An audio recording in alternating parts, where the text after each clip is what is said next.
Hi my dear sweet family, ఈరోజు మరో కంటెంట్తో మీ ముందుకు వచ్చేసాను. కంటెంట్ నేమ్ వచ్చి తిరుమల నడకదారిలో పులి నుండి ఎలా తప్పించుకోవాలి, అంటే పులి బారిన పడకుండా ఎలా రక్షించుకోవాలి అది.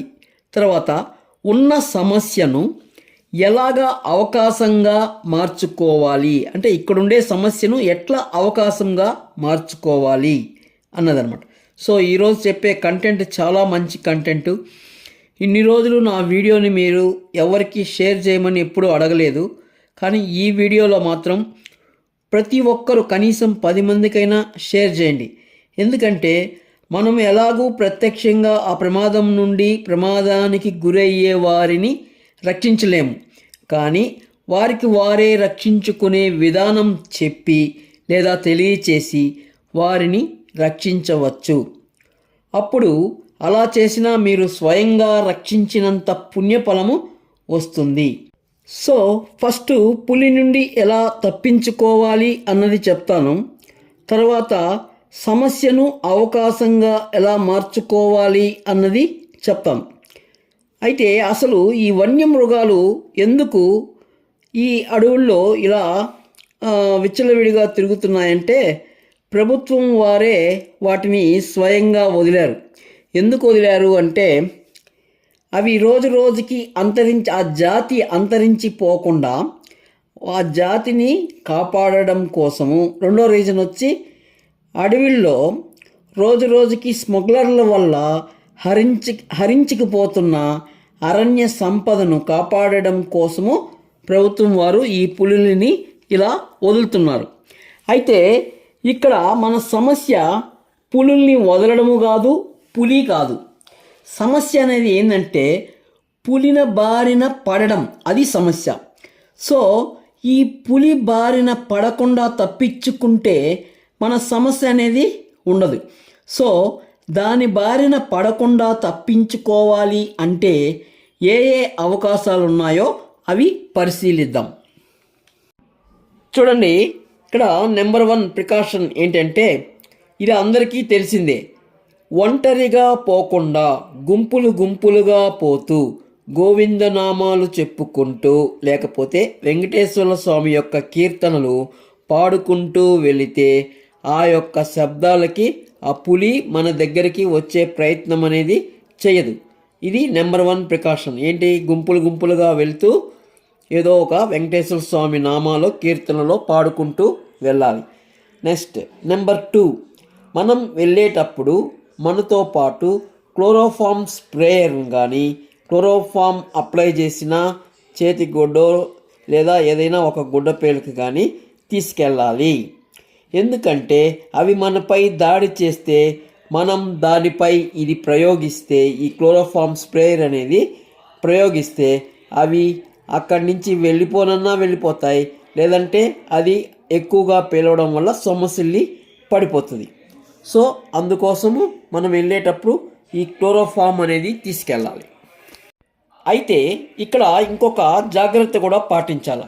ఎప్పుడైతే మనం క్లోరోఫామ్ అప్లై చేస్తామో అప్లై చేసే ముందు మనం కింద నుంచి వెళ్ళేటప్పుడు, ఆ మెట్లపై నుంచి వెళ్ళేటప్పుడు ఊరికే జస్ట్ సేఫ్ సైడ్గా ఒక మాస్క్ ముక్కు కింద పెట్టుకొని బయలుదేరాల. ఎందుకంటే ముక్కు పైన పెట్టుకొని పోవచ్చు మాస్క్, కాకపోతే మాస్క్ వేసుకొని అంత మెట్లు ఎక్కాలంటే కష్టం.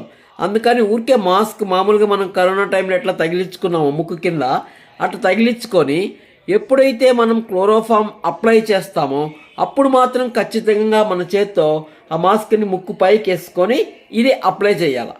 ఓకే, ఇక్కడ ఎందుకు మాస్క్ వేసుకోవాలి అన్నది మీకు అందరికీ తెలిసే ఉంటుంది. ఎందుకంటే ఈ క్లోరోఫామ్ అనేది మనం పీల్చినా మనమైనా సొమ్మసిల్లి పడిపోతాము, అలాగే జంతువులు పీల్చినా అవైనా సొమ్మసిల్లి పడిపోతాయి.